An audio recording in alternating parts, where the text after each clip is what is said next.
Hey everybody, JayborinoPlays here. It's been a while since I have made a vlog and also a channel update, so I figure let's mix them together a little bit. We'll do the channel update stuff a bit at the end. I'll talk about some stuff that's been on my mind before that. Very first thing I want to remind everyone, in case you do not know, Map Reno is ongoing, which is my map making contest for StarCraft 1, StarCraft 2, and Warcraft 3. Single player or co-op stuff. The rules are fairly lax, and the deadline to submit is November 8th, so you have almost exactly 1 month to get on it.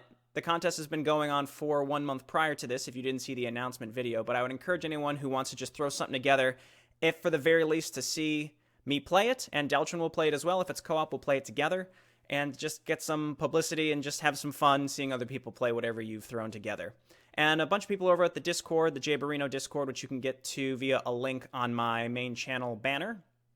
And you can join over there and see other people talking about their submissions. Seems like we've got a lot of really cool submissions in the works, so I'm excited to play them. But just a reminder, there's still a decent chunk of time, a full month, if you want to throw something together for any of those 3 entries, and we will play them, and you could send it my way before November 8th.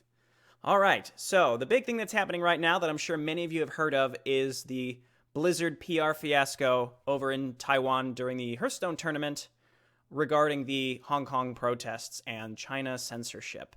Now, I am of the opinion, I share many people's opinions. I think Blizzard was in the wrong here. I guess it really depends on to what degree and what type of measured response that we, the consumers, should have.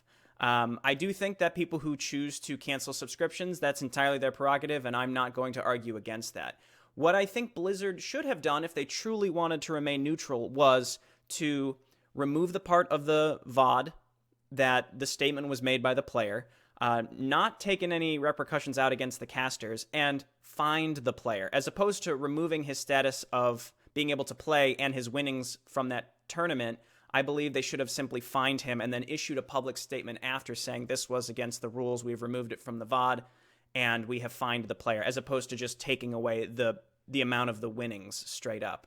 I think a lot of the pushback is just kind of sort of anti-outrage culture that typically is saying, well, business is business, Blizzard wants to make money. And my response to you, if that is how you think, capitalism gonna capitalism, my response to that is simply, if our moral standards as a society are failed by business, that doesn't mean we should lower our moral standards. It means that we should try harder or figure out better ways to hold businesses accountable to meet those standards, as opposed to just saying, well, that's just the way it is.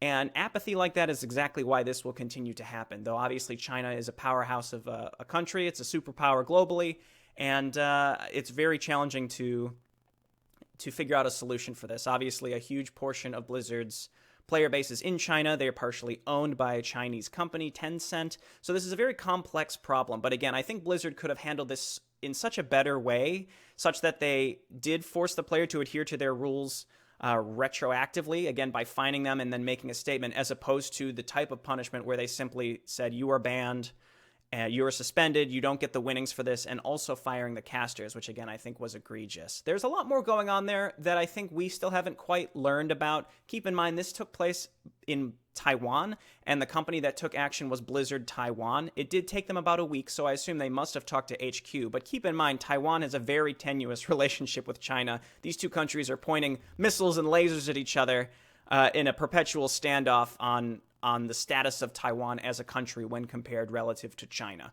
So again, that's not really on me to comment more on, but again, I think the fact that this was in Taiwan and then commenting on another territory related to China is very complex, and it's beyond what a lot of folks who are not familiar with geopolitics may fully comprehend. I certainly don't. But again, I think the consumer reactions, I think it can be a plethora. But to the folks that are simply, well, the rules are the rules, and business is business, I think that there's more to it than that, and that you can't simply be apathetic to issues that you feel might be important to you. At the same time, maybe this simply isn't an issue that's important to you. I don't know. I think people find different reasons to feel that it's important. If you're mad simply because it's a video game company, I don't think that's good enough. But if you take issue with what's happening in Hong Kong, yes, I do think that that's worth trying to do even the smallest amount for. And enough people attempting to make a change will eventually make it happen. It's just finding that, where is that surmountable goal? It's not insurmountable. Being apathetic is exactly what the big tip-top folks in power want you to feel. They want you to be apathetic so that you never want to do anything. They want you to feel powerless and think, well, me alone, I can never do anything. And frankly, that's true. But if enough people obviously reverse that thinking, then perhaps a real statement could be made and changes can happen.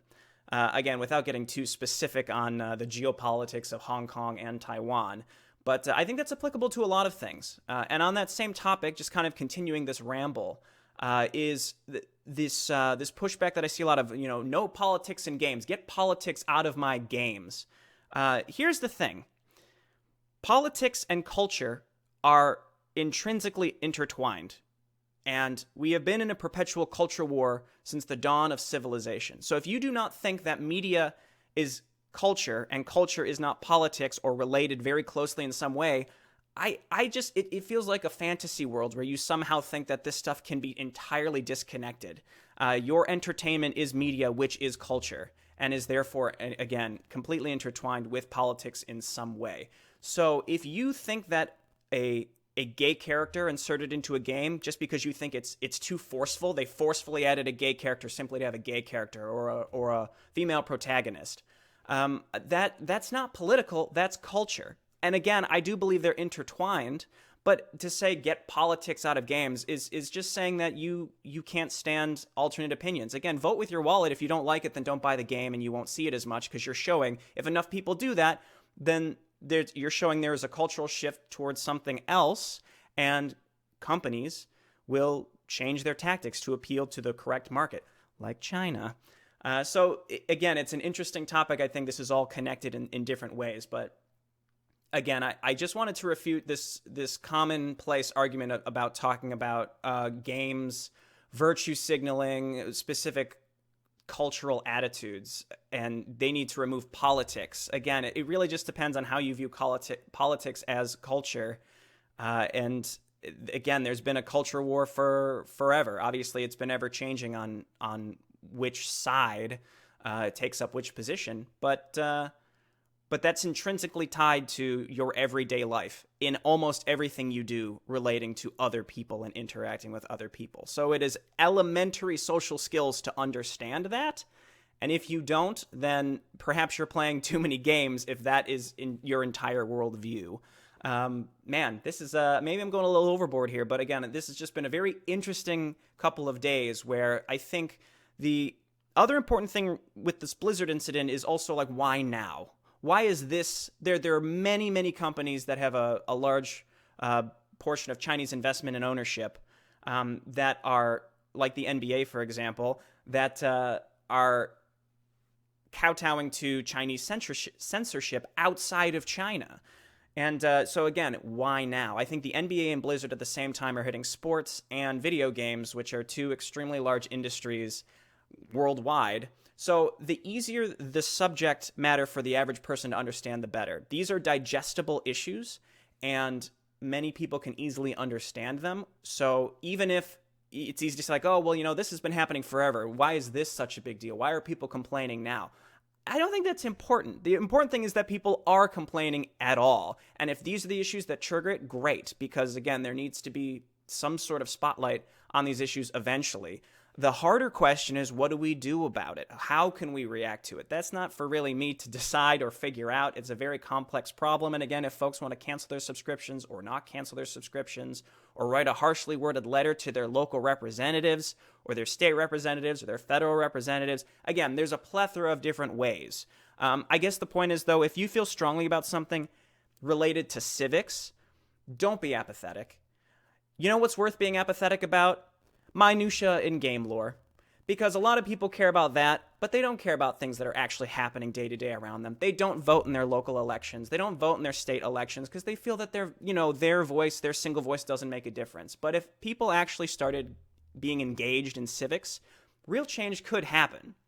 And I'm not just being overly optimistic. Again, the whole point of making you feel apathetic is a strategy. The royal they want you to feel that way so that you don't get engaged.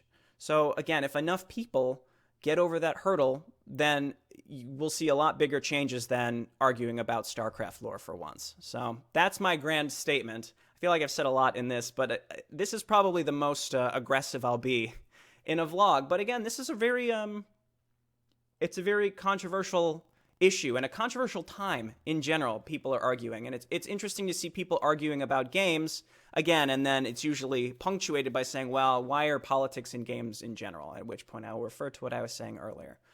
But anyway, that's a big roundabout tangential ramble for you. That's my vlog for today. Again, I'm sorry if this vlog was too political for you. Again, I don't want politics in my Jayborino vlogs. Frankly, the gaming community is very regressive in that way. It's a very vulnerable community, and I'm not talking to you, the specific person watching, but again, the gaming community has been targeted by a plethora of different organizations as, again, being vulnerable and easily manipulated. And there's just sort of a vortex in games, in gaming media, gaming review outlets, I suppose. Maybe not mainstream ones, but again, a lot of alternate media that specifically targets people that it's sort of a vortex. You get pulled into a very interesting set of media, and it will shape and change your worldview, simply triggered by the fact that you're mad about something a game company did related to their storytelling. You know, something as basic as that. Again, that's been targeted, and I'd encourage you to do some research there. I don't really want to talk too deeply into it, but the gaming community is certainly not as innocuous as a lot of folks think when they say, why are politics in my games? Unfortunately, the gaming community has been a gateway to a lot more sinister things, other sinister communities. It's been used that way. Okay, well, let's talk about channel updates, because let's get a little bit more upbeat. That was an interesting 12-minute ramble. And anyway, for the channel, I'm going to continue with Command & Conquer. I don't know what I'm going to do, though, once I'm done with Red Alert 2. I think what I might do is kind of use that Thursday-Saturday slot as sort of a retro RTS gaming day, and maybe move on to like Total Annihilation and then Supreme Commander. Could be pretty fun, and I'll just kind of look at moving on to other popular RTSs and eventually lesser-known ones from the 90s and early 2000s. I think that could be cool. Obviously, Warcraft 3 Reforged. My prediction at this point is that at BlizzCon, there's going to be a big scope change announced. I mean, I'm sure they've already figured it out internally. And then they're going to announce that the release date's going to be delayed to 2020 as they again give us a bunch more info at BlizzCon. But I think everything we're going to see is at BlizzCon. I think the most positive outlook is that they have a release date and it's going to be 2 to 3 weeks after BlizzCon, and they're going to announce that at BlizzCon. I don't think that's likely, but that's probably the most positive way to look at it. Separately, I think that the more likely outcome, like I had mentioned, is that they're going to just announce that it's delayed to 2020 because of such and such and such and such and such features that they're adding. Realistically, they probably just ran into issues as they were updating the engine in the background. There was supposed to be a public beta, which we haven't seen. There's no way they could have a public beta out and then a release before the end of the year, in my opinion, unless the beta only lasts for maybe 2 weeks. I guess that's possible. Anything's possible, I guess is what I'm saying when it comes to Reforged. But my prediction, it's going to be delayed till early 2020, and we'll see the beta announced at BlizzCon. But no actual release date announced until next year. So I'm going to continue my vanilla Warcraft 3 series. I expect to finish that maybe halfway through November. I'm trying to stay ahead of it so I don't have to take any breaks in releasing the videos. And I hope you're enjoying that. And then StarCraft Quagmire is so cool. I feel like not enough people are interested in watching that. But the storyline is excellent. It's up there. It's like Odyssey levels of storytelling. Maybe not quite there. Odyssey is the best. But just beneath that in terms of storytelling within StarCraft 2. Quagmire does a really good job, and I'd encourage you to check it out. It does some really cool gameplay-related stuff, too. And so just highly recommend that if you saw like the thumbnails and you don't think you're interested, you should at least take a look at some of the missions, because there's some really interesting stuff. And I'm just going to continue with the weekly Mutations with Deltron, releasing those on Wednesdays, and just enjoy talking to him every week, so we're just going to keep doing that for sure. So there's your channel update. I don't see much changing beyond that as time goes on. I did just move to this new apartment. I'm in a new state now, and more changes to come over time. We are looking into buying a house next year, so I might slow down the uploads as things get busier around that period, because that, of course, is going to be crazy wild for a time as we try to work through realtors and such. All right, well, this was a doozy. I hope it wasn't too off-putting for you. I guess the whole point was these topics don't need to be off-putting. It's simply a controversial time. Don't let yourself be divided over trivial things. Focus on the important stuff, and figure out what you can do. Figure out what communities you can get involved in. At the very least, if you want to ignore Blizzard and China regarding a player's statement on Hong Kong protests, look into what you can do locally. At the very least, vote in your local elections. Again, I can't speak for outside the U.S. I don't know how local and state elections work outside the U.S., but I think where most people fail to get involved is locally, and those are the issues that typically will affect you the most in your day-to-day life. So that's, I guess, a nice little cap off to this, and I hope you enjoyed this. Again, it was a little over the top, I realize in retrospect as I'm rounding this up, and I'll see you next time. Bye now.